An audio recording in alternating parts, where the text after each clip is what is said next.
If you look at our organization, one thing becomes obvious very quickly. Around 80% of our community are women. And that's not a coincidence. This does not mean network marketing is a woman's business. Men and women can both build and succeed. But it does tell us something important. This business model solves a few real-life problems that many women face more often, more intensely, and sometimes in very specific seasons of life.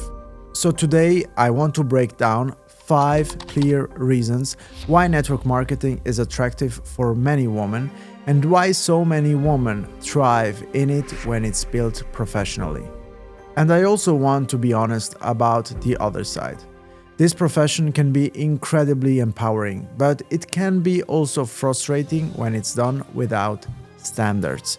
So we'll talk about what makes the difference, because our mission is to bring respect back into this space. And even if you are a man watching this, you'll still get value, because understanding why women are so strong in this profession will make you better at communication, recruiting, and building a healthier team culture.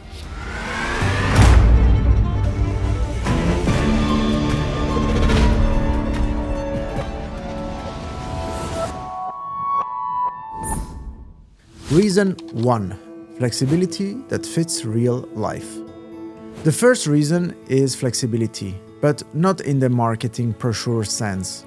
Real flexibility means you can build around real life, not around perfect conditions. Many women are managing multiple roles at the same time. Sometimes it's a job plus family responsibilities. Sometimes it's studies plus part-time work. Sometimes it's caregiving. Sometimes it's just the reality of having a life that doesn't fit into a clean 9-to-5 timeline. In a traditional career structure, life can feel like a problem. If your schedule changes, you feel punished. If you miss a day, you feel behind. If you want more time, you often have to ask someone for permission. Network marketing can be different because it can be built through small, consistent actions that compound over time. You don't always need 8 uninterrupted hours. You can build through focused pockets of time and still create real progress across months. That's why it fits so many women so well. It respects real life instead of fighting it. Reason 2. A bridge for re-entry. Pregnancy, family phases, life transitions. This is a big one, and it deserves to be said with respect because it touches real life. Pregnancy and motherhood can be one of the most beautiful seasons of life, but professionally, it can also create something that people underestimate until they experience it.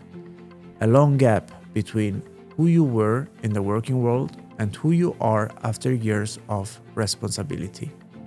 Because for many women, it's not just maternity leave, it's years of raising children, running a household, being present, carrying mental load, and making sure everyone else is okay. And then, one day, the kids are older, life becomes a little more stable, and the woman looks at herself and thinks, okay, now it's my time again. And that moment is powerful, but it can also be confusing. The traditional work world often doesn't make a re-entry easy. A gap in a resume can be judged. Some skills feel outdated. The confidence you had years ago might not feel the same, not because you became less capable, but because you haven't been in that professional rhythm for a long time. And then there is a practical part. Re-entering often means fixed schedules, rigid systems, commuting, and someone else deciding what your time is worth while you still have responsibilities at home. That's where network marketing becomes attractive, when it's done professionally. Because it offers something that re-entry usually needs most: a bridge, not a jump. A bridge means you can start building a rhythm again without needing a company to approve your timeline. without having to qualify for an opportunity and without having to wait until life is perfect. You can start with small, consistent actions and build capacity over time. And the hidden value is not only income potential, it's identity. When a woman begins building something again, she often rebuilds confidence in a very natural way, through learning, repetition, communication, and progress. Not because someone motivates her, but because she starts proving to herself that she can still grow, still build, still learn, and still create options. And that matters because options change how you show up in life. Options reduce pressure, options create peace, and when a woman feels peace, she makes better decisions, not rushed ones. Now I want to add one important point here, because professionalism matters. Network marketing only becomes empowering in this season when it's built with standards. That means it should not demand that a woman sacrifices her family or forces her into stress. The correct way is the opposite. You build in a rhythm that respects your life, you keep the work simple, and you grow step by step. The goal is not to go back to the old version of you. The goal is to build a stronger version of you. That's why re-entry is such a strong reason women are attracted to this model, because when it's done right, it becomes a vehicle for independence, growth, and confidence, at a time when many women are ready to rebuild something for themselves. Reason 3. Low barrier to start, high ceiling to grow. In traditional careers, entry can be slow and expensive. Degrees, approvals, experience, references, and timelines often decide whether you even get the chance. Network marketing is attractive because you can start building without needing permission first. But here is the important part. Low barrier to entry does not mean low effort, it means accessible. Results still require skill, consistency, emotional stability, and time. What makes the model interesting is the growth ceiling. If someone commits to learning, they develop real business skills, communication, sales psychology, follow-up, discipline, leadership, organization, and consistency. Many people never learn these skills in school. They also don't learn them in most jobs because jobs often reward compliance more than growth. In network marketing, growth is tied directly to your output and your development. This industry doesn't reward titles, it rewards skill plus consistency. For many women, that is empowering because progress is not based on being liked by a boss, it's based on becoming more capable and executing. Reason 4. Community, support, and mentorship built in. This is one of the most underestimated advantages of network marketing. In many industries, when you start something new, you are expected to figure it out alone. You might get basic onboarding, but after that, it's survival mode. In network marketing, when the culture is healthy, support and mentorship are part of the system. You have people helping you learn, guiding your early conversations, and supporting your growth, especially at the beginning. That matters because the hardest part of most people isn't the work, it's the emotional weight around the work: doubt, insecurity, rejection, and overthinking. A strong community normalizes the process. It helps you understand that nervousness is normal, rejection isn't personal, and confidence is built through repetition. It also gives you examples of what professional looks like, so you don't have to guess your way through the profession. A healthy team doesn't just teach skills, it creates belief through environment. And this is one reason women often thrive. Many women value growth in an environment where they feel supported and respected, not judged or pressured. Quick side note. If you want the most structured foundation I can offer for building network marketing professionally, my book Moonshot is linked below. It's not written to hype you up, it's written to help you build with standards, structure, and long-term thinking. Alright, Back to it. Reason 5. Relationship-based business can be a strength. Now let's talk about the part that's powerful and controversial at the same time: relationships. Network marketing is relationship-based.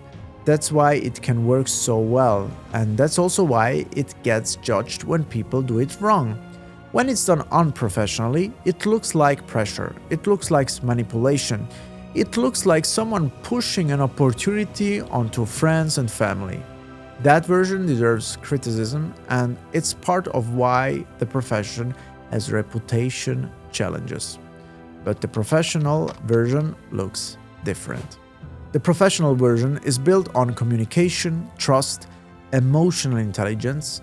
It's about learning how to talk to people like a human, not like a salesperson. It's about listening, asking good questions, respecting a no, and building long-term connection without making people feel used. Many women naturally care about how conversations feel. They often notice tone, timing, and whether someone is comfortable. When that sensitivity is paired with structure and ethics, it becomes a serious advantage in a model built on trust. Relationship-based does not mean relationship exploiting, it means relationship respecting. That distinction is everything, because it's the difference between building short-term and building for years. Now, I want to keep this grounded. Network marketing can be empowering, but it becomes frustrating when people join with the wrong expectations or the wrong environment. The most common reasons people struggle are practical. Sometimes they join a company with weak products or weak standards. Sometimes they join a culture that relies on hype. Sometimes they have no weekly structure, so the business becomes random.